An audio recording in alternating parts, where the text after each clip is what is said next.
इससे एक बार फिर साबित हुआ है कि भारतीय जनता पार्टी पिछड़ों के खिलाफ है, पिछड़ों के आरक्षण के खिलाफ है, पिछड़ों को उनका हक देने के खिलाफ है। मोदी जी के लिए, केशव मौर्य के लिए, आदित्यनाथ जी के लिए यह साफ संकेत नहीं देती कि आपकी पार्टी और आपके नेता और आप लोग वास्तव में पिछड़ा विरोधी हो।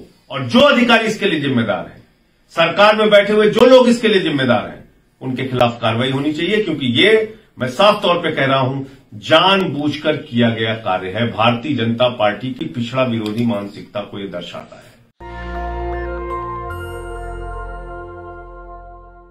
मैं बार बार इस बात को कहता हूं कि भारतीय जनता पार्टी अपनी मानसिकता से, अपनी विचारधारा से, अपने कर्मों से पिछड़ों, दलितों और शोषितों की विरोधी है।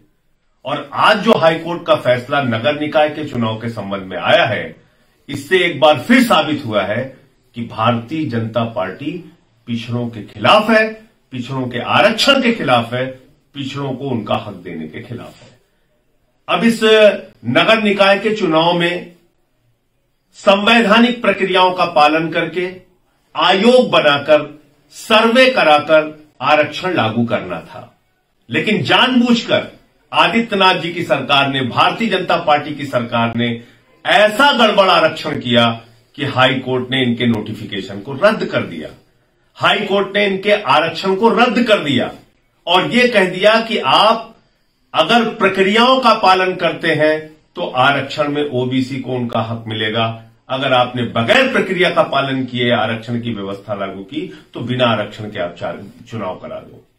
इसका मतलब उत्तर प्रदेश का नगर निकाय का चुनाव बगैर ओबीसी आरक्षण के होगा।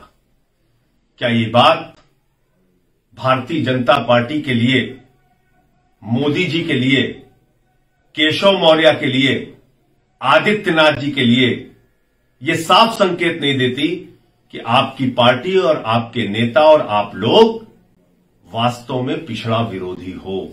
अगर जरा सी भी आप में शर्म है तो सामने आइए और कहिए कि जो ओबीसी का आरक्षण है वो सही रूप में लागू किया जाएगा, और जब तक ओबीसी का, पिछड़ों का सही हक नहीं मिल जाता, सर्वे कराकर सही आरक्षण की व्यवस्था लागू नहीं हो जाती, तब तक चुनाव नहीं कराया जाएगा। और जो अधिकारी इसके लिए जिम्मेदार हैं, सरकार में बैठे हुए जो लोग इसके लिए जिम्मेदार हैं, उनके खिलाफ कार्रवाई होनी चाहिए, क्योंकि ये मैं साफ तौर पे कह रहा हूं, जानबूझकर किया गया कार्य है। भारतीय जनता पार्टी की पिछड़ा विरोधी मानसिकता को यह दर्शाता है।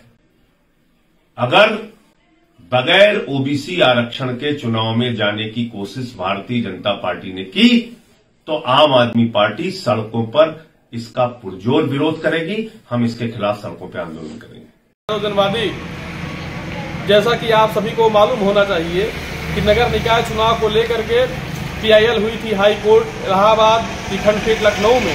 इसको लेकर के हाई कोर्ट इलाहाबाद की खंडपीठ लखनऊ की डबल बेंच ने आदेश दिया है, जिसमें जस्टिस डीके उपाध्याय और जस्टिस सौरभ लवीना ने जो है आदेश दिया है कि पिछड़ों का आरक्षण नगर निकाय में खत्म होना चाहिए। इसके लिए 3 टियर कमेटी बनाने की बात इन्होंने की है। आपको विदित होगा कि जब से मंडल कमीशन लागू हुआ है 1990 के दशक से लेकर के आज तक, अभी भी पिछड़ों का आरक्षण, चाहे पंचायती त्रिस्तरीय पंचायत चुनाव हो, चाहे जो है ये नगर निकाय के चुनाव हो, कभी पिछड़े तबके को 27% उसका हिस्सा मिला नहीं है। ऐसे में जो है हाई कोर्ट इलाहाबाद की खंडपीठ लखनऊ ने जो डबल बेंच ने आदेश दिया है, पूरी तरीके से सामाजिक न्याय पर कुठाराघात करने वाला है और पिछड़ों के हक पर कुठाराघात करने वाला है।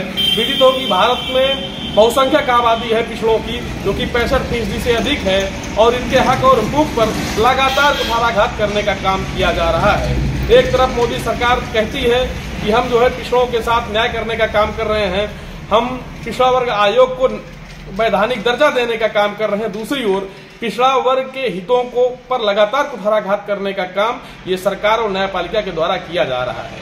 आप पूरी रीट को गौर करेंगे तो उसमें देखेंगे पांडे जी, मिश्रा जी, चौबे जी ने जो है याचिका दायर की है और लवीना जी और उपाध्याय जी ने फैसला दिया है।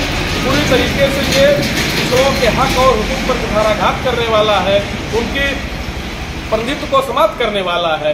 एक तरफ जहां भारत की बहुसंख्यक 65% से अधिक आबादी वाली पिछड़ी आवाम के साथ के हकों के साथ खिलवाड़ करने का काम ये सरकार और न्यायालय कर रहा है। ऐसे में न्याय की बात वानगी भर है। आप लोग देख रहे होंगे कि इसके पहले भी अभी जिला पंचायत अध्यक्षों और प्रमुखों व 25 पंचायत चुनाव में 21 में जो चुनाव हुए हैं उसमें भी आप लोगों ने देखा कि कभी भी तमाम ऐसे सैकड़ों ग्राम पंचायतें हैं, सैकड़ों जिले हैं जिसके नाम हम गिना सकते हैं, तो उनको जो है मंडल कमीशन लागू होने के बाद, जबकि 2 ही संस्थियां लागू की गई हैं मंडल कमीशन की।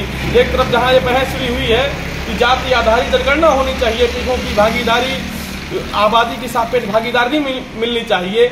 ऐसे में उच्च न्यायालय इलाहाबाद की लखनऊ खंडपीठ द्वारा ये जो फैसला सुनाया गया है ये पूरी तरीके से तुगलकी फरमान है और इसका जो पिछड़ी आवाम है उस पर गहरा प्रभाव पड़ रहा है और पूरी तरीके से सामाजिक न्याय विरोधी है।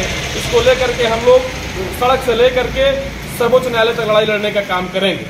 नेशनल दस्तक की आपसे गुजारिश है कि अगर इसको बचाना चाहते हैं तो नेशनल दस्तक को सब्सक्राइब करने के लिए रेड कलर के सब्सक्राइब बटन को दबाएं, फिर बेल आइकन की घंटी दबाएं।